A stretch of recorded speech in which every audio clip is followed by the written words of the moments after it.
खूने दिल से दरे मैं खाना पर तेरी तस्वीर बना दी हमने। दिल को आने लगा बसने का ख्याल, आग जब घर को लगा दी हमने।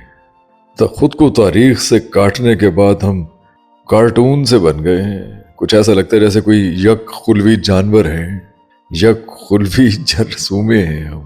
इंसान जब खुद को अपनी तारीख, अपनी मिट्टी, अपने खून से ही काट ले, अपनी नस्ल से, अपने नस्ब से ही काट ले, तो बेगानगी ही मुकद्दर बन जाती है।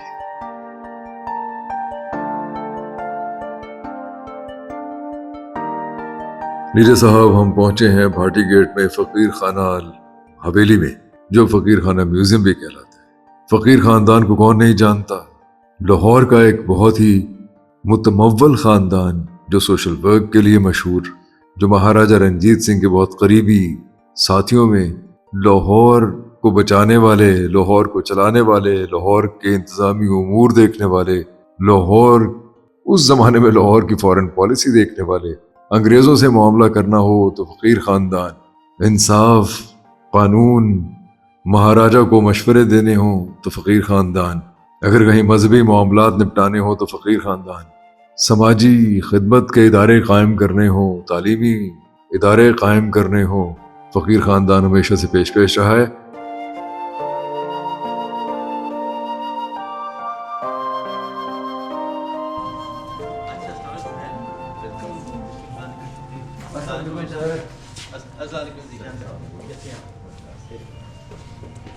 बाहर आ जाए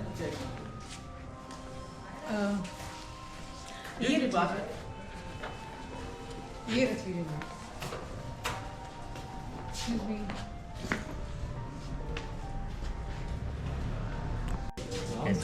अस्सलाम वालेकुम सर। सर क्या हाल है? ठीक ठाक?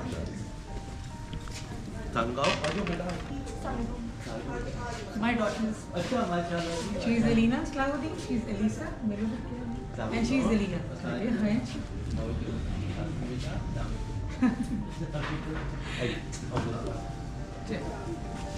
कैसे हैं सर? First class.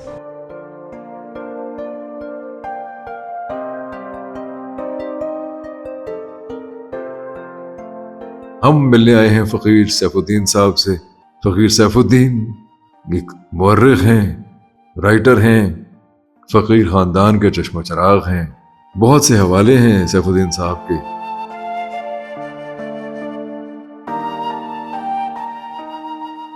इस म्यूज़ियम को इन्होंने बड़ी ही मेहनत से, बड़ी रियाजत से, बड़े प्यार से रखा है।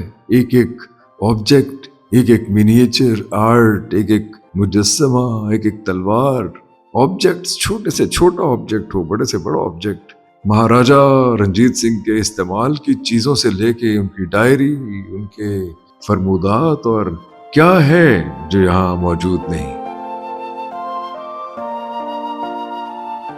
आप फकीर सैफुद्दीन साहब से मिलते हैं। इनकी कुर्बत अगर आपको मैसर हो, इनकी रहनुमाई में आपको पता चलेगा कि सिखों के खिलाफ, खासतौर पे महाराजा रंजीत सिंह के खिलाफ, अंग्रेजों ने बहुत भयानक प्रोपेगेंडा किया था।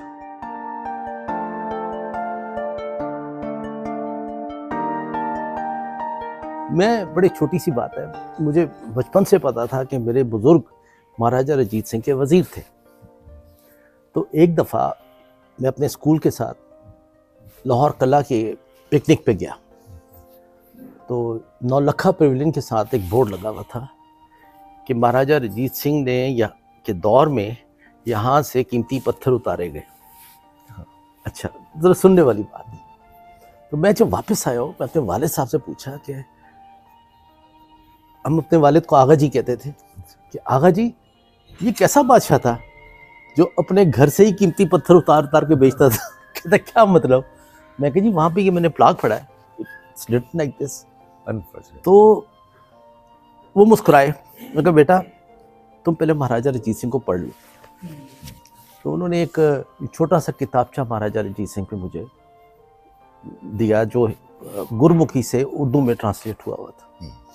वो मैंने पढ़ा तो वो तो कुछ और ही बात कर रहे हैं और हमारे यहाँ कुछ और बात कर रहे हैं।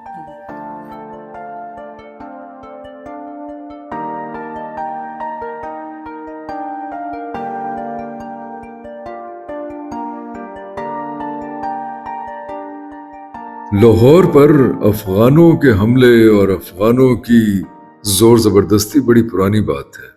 महाराजा रंजीत सिंह से पहले अफगानों के बहुत से हमले होते रहे। अफगान हमारे किसानों की फसल को लूटा करते थे, खराज मांगा करते थे। फसल अच्छी ना होने की सूरत में, खराज ना मिलने की सूरत में इनकी लड़कियों को उठा के ले जाया करते थे। ये लोग सर पर खाक डालकर मातम करते रहते अपनी बच्चियों के गुम जाने का, लुट जाने का, बाजारों में बिकने का। लेकिन अफगान इस बात से कतई नजर के कौन हिंदू, कौन मुसलमान, कौन सिख, कौन ईसाई है, वो बच्चों को उठाकर गुलाम बनाकर ले जाया करते थे।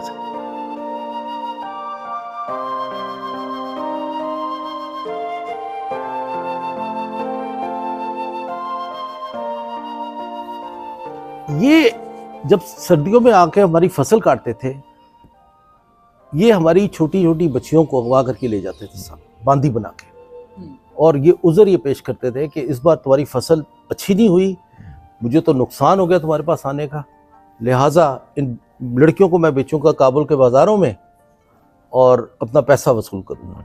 अब लाहौर के लोग रोते थे, पीटते थे, यार तू एक हम पे 6 महीने हुक्मरानी करके जा रहा है, अपनी रियाया को भी, हमारी बच्चियों को भी। एक दफ़ा क्या हुआ, 1761-62 की बात है, और ये बहुत बुरा वाक़या कि यहाँ से उसने को 2200 लड़कियों को, 2200 यंग गर्ल्स, बच्चियों को घरों से छीन के, कोई पेटी में छुपी है, कोई चारपाई के पीछे छुपी है, वहां से खींच के बच्चियों को अगवा करके अपने साथ ले गया। अब लाहौर में हो पुकार पड़ गई, लोग रो रहे हैं, पीट रहे हैं कि या परवरदिगार हमारी बच्चियों को ये छीन के ले गया, अब क्या करें। सिख मिसलों में अल्लूवालिया उन लड़कियों को बाजियाब करवाने के लिए पीछे गए और लड़कियों को बाजियाब करवा के कश्मीर की जानिब ले गए। लोगों ने सर में स्वार डाली हुई है, राख डाली हुई है, और लोग सड़कों पे, रस्तों पे बैठे हुए हैं, रो रहे हैं, पीट रहे हैं, वैन कर रहे हैं। कहते क्या हुआ है? कहते ये ऐत की तब्दाली ने जुल्म किया, 1200 कुड़ियां काट के लाए, अब 2200 लड़कियों को निकाल के ले गए। उसने कहा अच्छा चलो मैं कुछ करता हूँ। तो इसने अपनी फौज को बुलाया, और फौज को बुलाया, कॉन्वॉय के पीछे इसने अपनी फौज लगाई। उस वक्त जो कॉन्वॉय था वो दरिया जेहलम के इस किनारे पे इंतजार कर रहा था कि 2 दिन बाद इन्होंने आस्ता आस्ता जेहलम का दरिया पार करना। जब उसने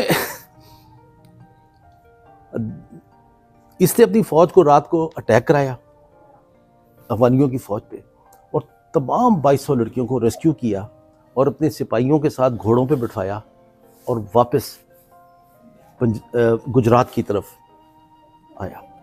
और इसने अक्लमंदी क्या की कि गुजरात से ये लाहौर नहीं आया, गुजरात से ये भिम्बर के रास्ते कश्मीर चला जाता है। पीछे से जो उसकी फौज इसको ताकुब में आती है, वो कहते हैं ये बच्चियों को लेकर लाहौर गया होगा, हम फिर छीन के ले आएंगे। अच्छा। तो वो फौज पीछे पीछे भागती भागती लाहौर तक पहुंच गई। जब लाहौर पहुंची है तो लोगों ने पूछा भाई वो किधर है, सिख किधर गए हैं? वो कुड़ियाँ खो के लाया है। तो लाहौर के लोगों ने शुक्र किया कि अल्लाह ने हमारी बच्चियों की इज्जतें और जानें बचाई हैं, ये वापस आ गई हैं। ये अभी किसी उसी जस्सा सिंह आलूवालिया के पास। सो बहुत कुछ हुआ इस शहर में।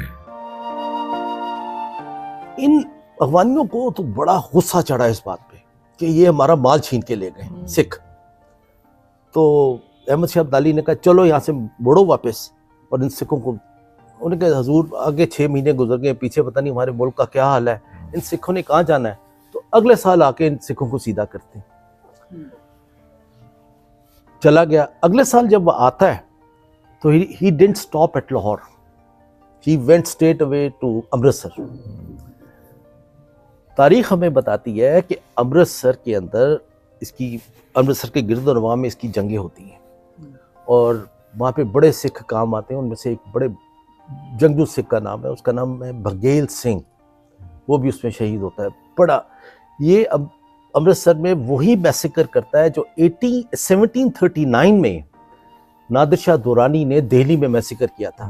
उसने 3 दिनों में 30,000 बंदे को स्लॉटर किया था। बिला इम्तियाज कौन कौन मुसलमान है, कौन हिंदू है, कौन सिख है, कौन जैन है, कौन बुद्ध मत, जो भी इंडियन सामने आया है दिल्ली में, जिसकी भी शक्ल नज़र आई उन्होंने तलवारों से उनको काटा। और ये कहा जाता था कि दिल्ली के अंदर कोई दरख्त ऐसा नहीं था जिसके साथ लाश ना टंगी हो, कोई चौक कोई चौराहा ऐसा नहीं था जहाँ पे लाशों के अंबार ना पड़े हो। नादिर शाह के हमले ने हिंदुस्तान को मफलूज कर दिया था मुकम्मल तौर पे। फिर और इधर उधर से जत्थे लाहौर में लूट खसूट किया करते थे।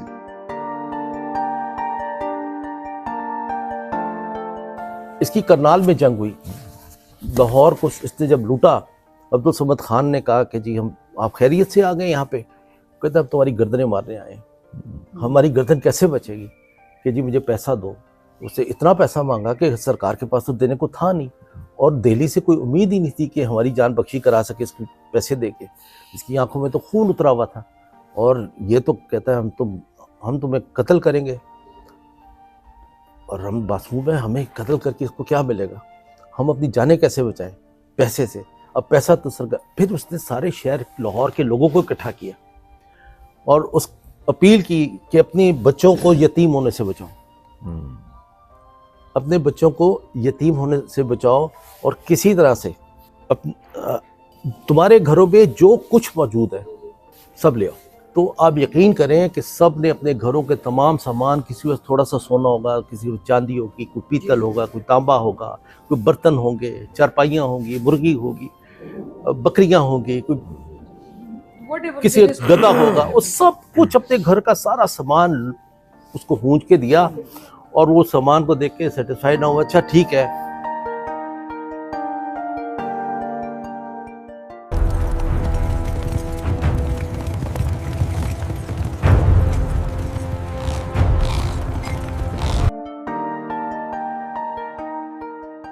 अहमद शाह अब्दाली क्यों हुजूर? जी जी। उस बंदे ने जितना हिंदुस्तान को और पंजाब को लूटा शायद ही किसी ने लूटा। वो जब आता था हर साल सर्दियों में उसकी कोशिश होती थी कि वो अपने जहादियों की जो उनके साथ फौज आई है यहाँ पे ज़बरदस्ती निकाह पढ़ाए। उसने अपने बेटे का निकाह तैमूर शाह का मोहम्मद शाह की बेटी से ज़बरदस्ती करवाया, और उसे इतना ज़्यादा जहेज़ मांगा, इतना जहेज़ उसने दिया कि बड़ा ये खुश हो के, बस उस बदबख्त बेचारी की किस्मत ऐसी थी कि ना उसको खावंद रास आया ना काबुल रास आया। वो ब्याह करके काबुल गई और कुछ दिनों के बाद फौत हो गई। और यहाँ पर जहादियों को हुक्म था कि पंजाब में लाहौर में जाके ज़बरदस्ती निकाह करो बच्चियों के, हमारे जहादियों के साथ। उनकी फैमिलीज यहाँ पे पैदा हुई।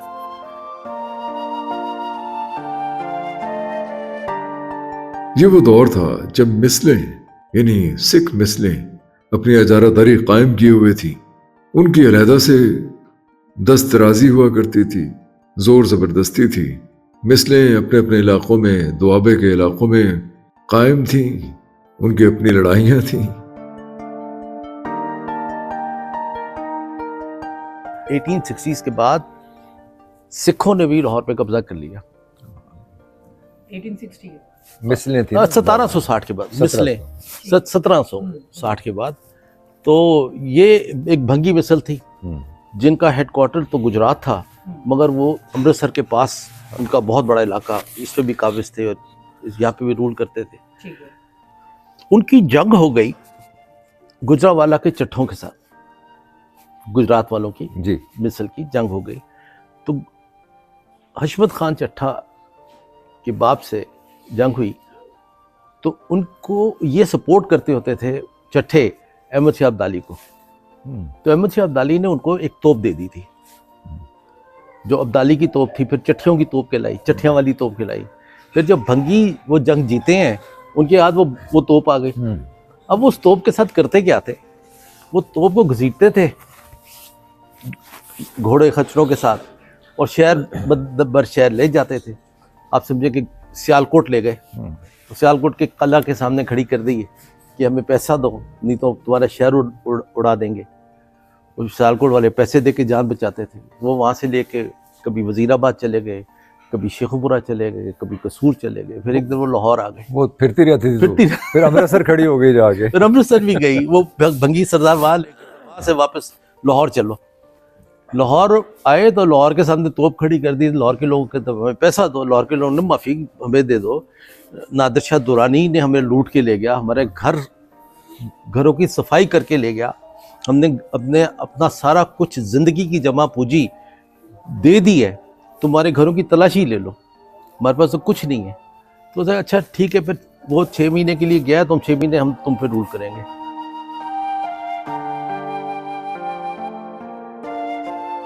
फ़कीर सैफुद्दीन साहब बहुत से वाक़यात सुनाते हैं जो हमारे रोज़मर्रा मुहावरे का हिस्सा बन गए। अहमद शाह अब्दाली नादिर शाह के वारिस थे, वारिस तो फिर होता ही है। नादिर शाह भी कत्ल हुए।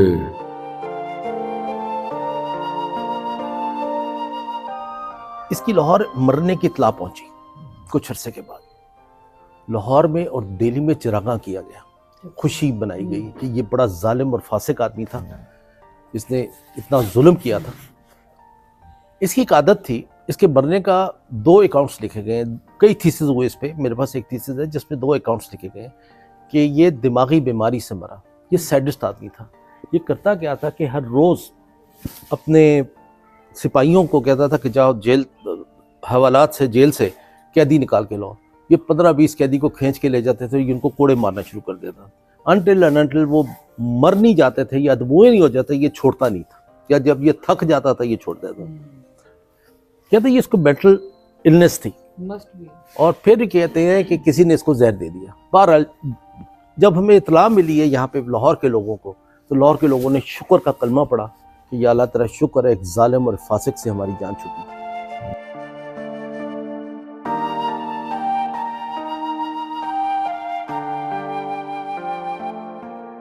अहमद शाह अब्दाली के बहुत से हमले हुए यहाँ, क्योंकि अहमद शाह अब्दाली को बादशाह बनाने के लिए साबिर शाह वली का किरदार बहुत अहम है। और फिर उसी साबिर शाह वली को उनके गले में चांदी पिघला के उन्हें शहीद कर दिया गया था।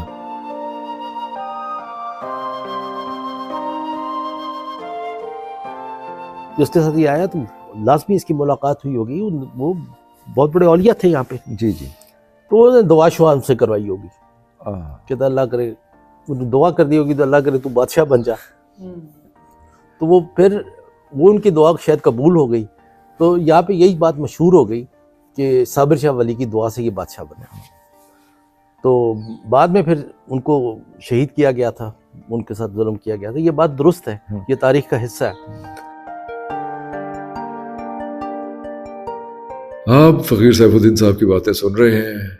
2 जहां के हुस्न का अरमां आधा रह गया, इस सदी के शोर में इंसान आधा रह गया। अब्दाली के मसालिम कोई कम नहीं थे। कोहिनूर हीरा भी ये ले गया, ये सब कुछ यहाँ से हूंज हुंजा के ले गया। उन लड़कियों को जो रेस्क्यू किया उसका बदला लेने जब ये वापस पहुंचा है, 1761-62 की बात है, और वहाँ पे जो लड़ाई होती है और उसमें किसने बड़ा ही बुरा अमल किया। वो ये किया कि सिखों को तकलीफ देने के लिए उनके दरबार साहब को, जिसको हम गोल्डन टेम्पल भी कहते हैं, उसको बारूद से उड़ा दिया, और यहाँ से उसका डाउनफॉल शुरू हुआ। वो जो बारूद लगा के उसको उड़ाया, तो वहाँ पे एक दासी थी जो गोल्डन टेम्पल की सफाई, वो माई थी, पंजाबी पुरानी बूढ़ी औरत। वो भागी भागी आई है, इससे अब्दाली का घोड़े की लगाम पकड़ ली है कि अब्दाली ये जुल्म मत कर, दरबार साहब पीछे हट जा। उसने उसको लात मार के पीछे किया, उसके माई तमाशा देख। तो इशारा करता है, जब वो बारूद लगाते हैं फटता है तो वो बदवाएं देती है उसको, झोली उठा उठा के। और उसकी बदवा में पता नहीं है कि बदवा भी थी, जा तेरे मुंह कीड़े पहन। तो कहते हैं कि दूर से एक छोटा सा स्प्लेंडर या एक छोटा सा कंकर उड़ता हुआ इसकी नाक के पास यहाँ लगता है, जो मरहम पट्टी कराता है, अपनी फतह का जश्न मनाता है। और ये देखें, दरबार साहब को उड़ाना ऐसा ही है जैसे कोई आपका मक्का या मदीने को उड़ा दे। हमारा क्या हाल होगा। तो ऑब्वियसली सिखों के लिए वो इतना इंपॉर्टेंट है। सिखों को बड़ा गुस्सा चढ़ा, उसे कहा मुसलमानों का काम है। फिर सिखों में भी बड़े वाइज लोग थे, उन्होंने कहा नहीं नहीं, ये मुसलमानों का काम नहीं है, मुसलमान ने तो इसकी नींव रखी हुई है, ये अब्दाली का काम है। अगर आज अगर हम हजरत मियां मीर, हजरत मियां मीर ने तो इसकी नहीं रखी, वो मुसलमान थे और गुरु अर्जुन के दोस्त थे, ये कैसे हो सकता है? ये बात मुसलमान की नहीं है, बात अब्दाली की है। तो आज भी मैं इंडिया काफ़ी दफ़ा गया हूँ, तो मेरे अब्दाली का कभी जिक्र आ जाए तो वो अब्दाली गाली समझते हैं, यार उन्हें अब्दाली वाला काम शुरू करता है, हैवी गाली है। लूट मार शुरू कर दी उसने। तो अब्दाली ना बन, ये इस तरह की गुफ्तगू में अब्दाली का तारीख में ये मकाम है।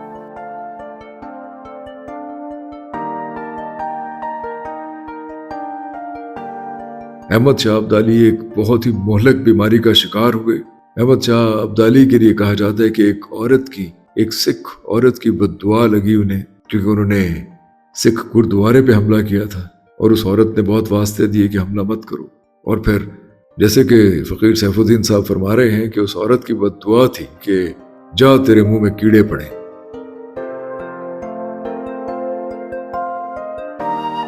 ताली के जो यहाँ पे जख्म लगा, वो जख्म इट टर्न्स इनटू अल्सर, और वो जख्म इट टर्न्स इनटू कैंसर। और कहते हैं कि अब्दाली ने दुनिया के हकीमों को बुला के अपना इलाज कराया, मगर वो इलाज होने वाला नहीं था। लोगों ने कहा उसी औरत को ढूंढो, अच्छा, उससे जाके माफ़ी मांगो। वो कैसे ढूंढे? वो औरत कहाँ थी, कहाँ चली गई, क्या होगा? उसने तो अपना काम दिखा दिया बदवा करके। तो ये अब्दाली अपने चेहरे के ऊपर सोने का खोल या चांदी का खोल पहनता था। He can't show his face. अब भी उसकी तस्वीरों में वही दिखाया जाता है। अब्दाली का mask, and he died of this cancer. कहते हैं जब वो मुंह खोलता था तो मैगेट्स उसके तालू पे में हो गए थे, तो जबान पे मैगेट्स गिरते थे, और उस औरत की बदवा ऐसी लगी कि हकीकत हो गई।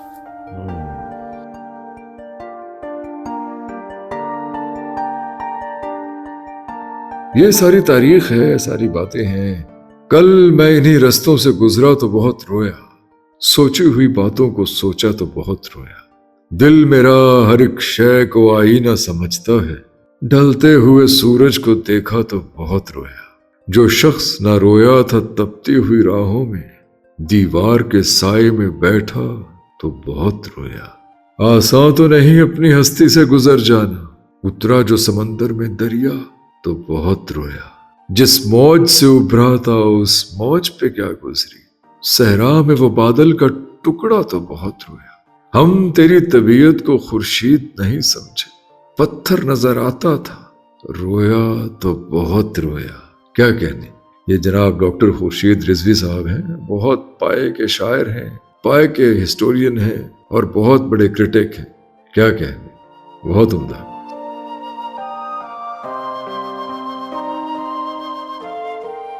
वो मशहूर हुआ ना खादा पीता। नहीं मैं आपको सुनाता हूँ जी। ये अखाने हैं, अखाने हैं। अखान, इसको हम अखान, जी, इसको हम अखान बोलते हैं। जी जी। वो कहते हैं खादा पीता लाईदा, खादा पीता लाईदा, लाई उतर जाएगा, उतर जाएगा। खादा पीता लाईदा, बाकी अहमद शाहिदा, बाकी अहमद शाहिदा।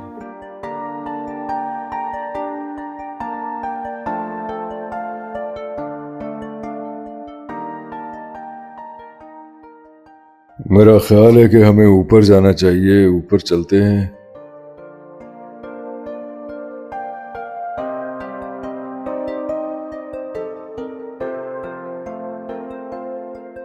ऊपर तो खैर यहाँ तो म्यूजियम में एक एक शेल्फ, एक एक ऑब्जेक्ट, एक एक एंटीक ऐसा है कि पूरी किताब लिखी जा सकती है।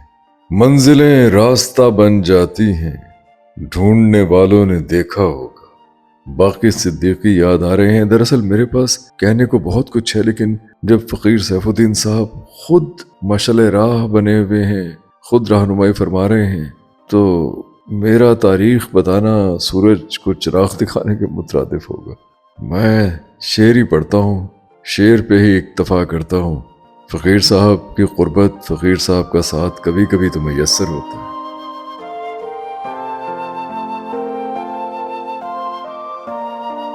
ये तस्वीर मुलाजा फरमाइए आप, ये जो धुएं से बनी हुई तस्वीर है, क्या कहने, क्या आर्ट है। और यहाँ ये तस्वीरें बहुत सी मौजूद हैं। ऐसी ही कुछ तस्वीर हमने आपको, कुछ लिथोग्राफ हमने एक म्यूजियम में भी दिखाए थे।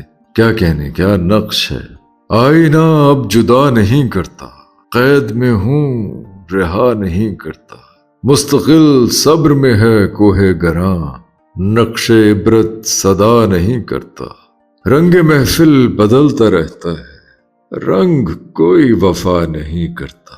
ऐशे दुनिया की जुस्तजू मत कर, ये दफीना मिला नहीं करता। जी में आए जो कर गुजरता है, तू किसी का कहा नहीं करता। एक वारिस हमेशा होता है, तख्त खाली रहा नहीं करता। मुनीर न्याजी के शेर हैं ये।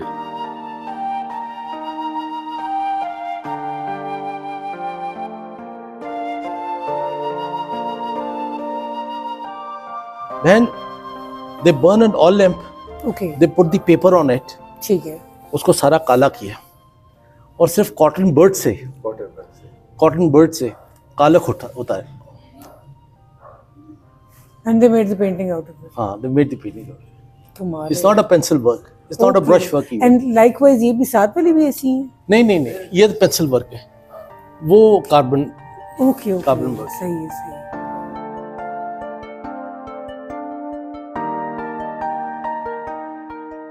लीजिए साहब, ये देखिए, डोना मारिया रोसिटा। कहते हैं कि अकबर की पोर्तुगीज वाइफ थी, पुर्तगाली बीवी थी। मैं इस पे शायद यकीन नहीं रखता, डोना मारिया वाली दास्तान पे, लेकिन बहरहाल अंग्रेज़ों ने अपने तफन्नुन तबाह के लिए या ये बताने के लिए कि हम अकबर के बहुत करीब थे, मुगल दरबार के बहुत करीब थे, जब यहाँ आया करते थे, उल्टी सीधी बातें भी कुछ लिखी हुई हैं, जिनमें एक ये भी है, डोना मारिया वाली दास्तान।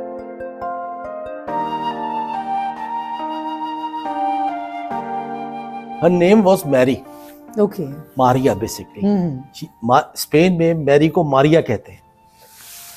पोर्चुगीज यहाँ से जा रहे थे तो they went to see Akbar to say him goodbye and इजाज़त देने कि हम अगले साल फिर आएंगे, तो तुम्हारे लिए यूरोप से क्या लाऊं? तो उसने कहा मेरे लिए यूरोप से बीवी ले आओ।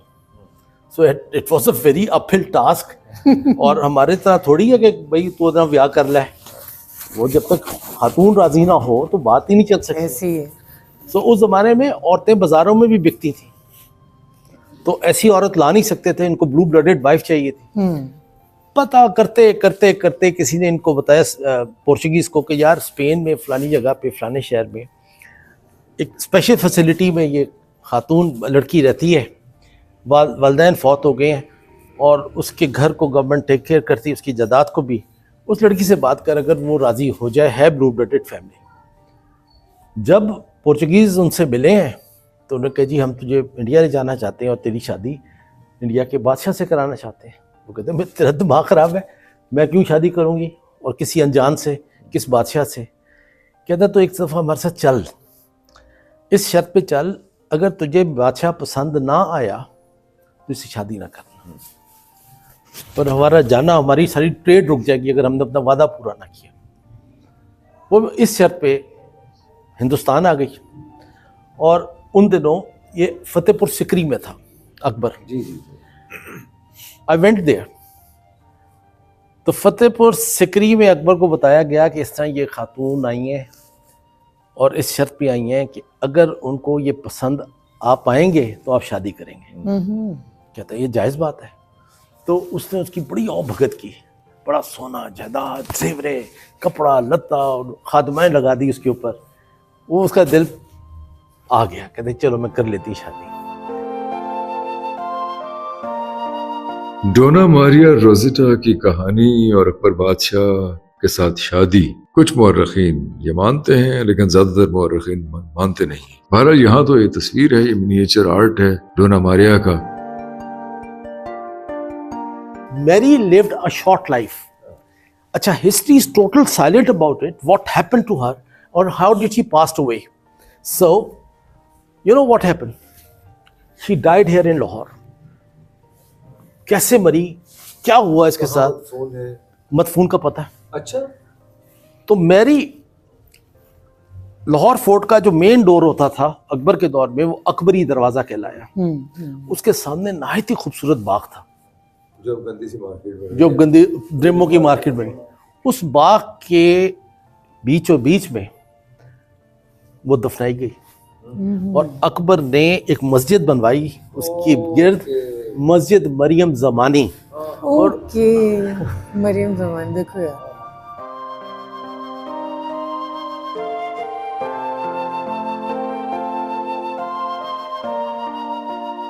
फकीर सैफुद्दीन साहब तो खैर ये फरमाते हैं कि मरियम ज़मानी मस्जिद डोना मारिया ही के नाम पर बनी है, लेकिन बहुत से मुअर्रिखीन इस तारीखी हकीकत पर यकीन नहीं रखते।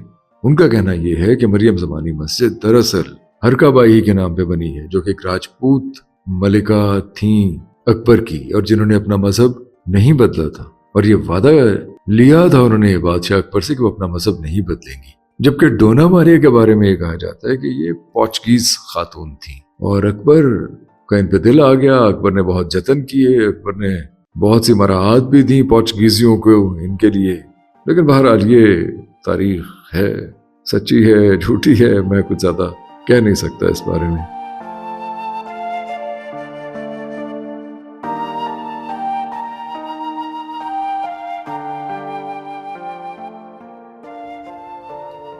ये मैं आपको हेल्प कर दूं। ये ये है शबी, लिखा है शबी, शबी का शबी। मतलब चेहरा, मैरी, मैरी यानी मरियम ज़मानी सानी यस, ज़ौजा जलालुद्दीन मोहम्मद। बादशाह, यस यस, ऊपर दो आर्टिस्टों के नाम है, मोहम्मद हसन और मोहम्मद जफर। जफर, यस। इसके गले का क्रॉस देखें, ये इसका क्रॉस नजर आ रहा है। She was remain as a Christian wife of Jalaluddin Mohammad. जबरदस्त।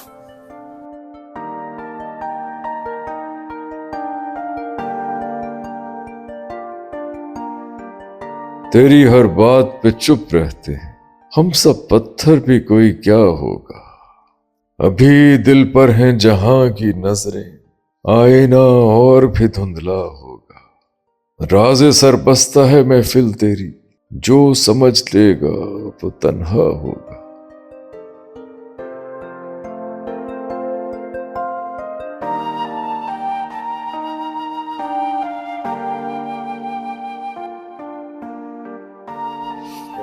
जरा गौर करेंगे इन दो सोफों के ऊपर। मैं वही कर रही थी, पूछना चाह रही थी ये कि नहीं पीकॉक थ्रोन नहीं, ये चिंग डायनेस्टी की कोर्ट चेयर्स हैं। मुर्जा जरा आ जाओ। अच्छा अच्छा, ये चिंग डायनेस्टी की कोर्ट चेयर्स हैं। One court chair is made for the male person to sit, another is for the female person to sit. अरे वाह,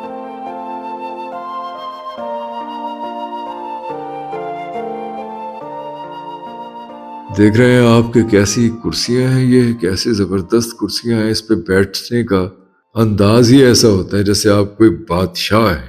हर इंसान के दिल में अरमान है बादशाह बनने का, हुकूमत करने का, ताकतवर बनने का। ये शायद इंसानी सरिश्त में है, लेकिन बहरहाल वक्त के साथ साथ ये जो ताकत के मेयारात बदल गए, हुकूमत के मेयारात बदल गए, हाकिम बनने के मेयारात बदल गए। हाँ,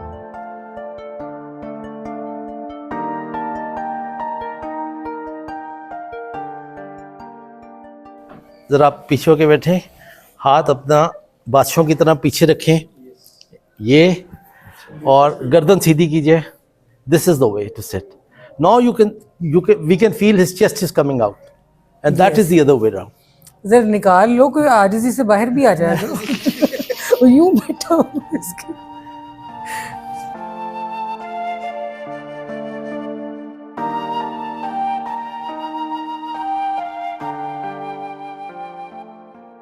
जिंदगी में ग्रैंड नैरेटिव बदल गए। क्या खूबसूरत है। असरार अकबर आबादी की एक गजल याद आ रही है। आप ये मिनिएचर आर्ट, ये स्टैचूज, ये पेंटिंग्स, ये नवादरात मुलाहिजा कीजिए और साथ साथ असरार अकबर आबादी की अगर गजल भी सुनते जाएं तो लुत्फ दोबाला हो जाएगा फकीर सैफुद्दीन साहब की बातों का। फरमाते हैं, दो जहां के हुस्न का अरमान आधा रह गया, इस सदी के शोर में इंसान आधा रह गया। हर इबादत गाह से ऊंची हैं मिल की चिमनियां, शहर में हर शख्स का ईमान आधा रह गया। मैं तो घबराया हुआ था, ये बहुत अच्छा हुआ, याद उनकी आ गई, तूफान आधा रह गया। फूल महके रंग छलके झील पर हम तुम मिले, बात है ये ख्वाब की, वो मान आधा रह गया। तुमको आना था नहीं आए, कहो मैं क्या करूं। आसमां पर चांद सा मेहमान आधा रह गया। क्यों है इतनी तेज रो, बतला मेरी उम्रे रवा। जिंदगी की राह का सामान आधा रह गया। मुख्तसर सा लिख दिया असरार ने उनको जवाब। खत मिला पर आपका एहसान आधा रह गया। क्या कहने। ये फकीर खाना म्यूजियम हम आपको दिखाते रहेंगे। ये एक सीरीज है फकीर खाना पे। यहाँ एक एक नादिर ऑब्जेक्ट, एक एक एंटीक को और फकीर सैफुद्दीन साहब की बातों को एक सीरीज की सूरत में पेश करेंगे। आप हमारे साथ रहिए, अपनी राय दीजिए, अपने कमेंट कीजिए। आपकी राय, आपके कमेंट हमारे लिए बहुत मोतबर है।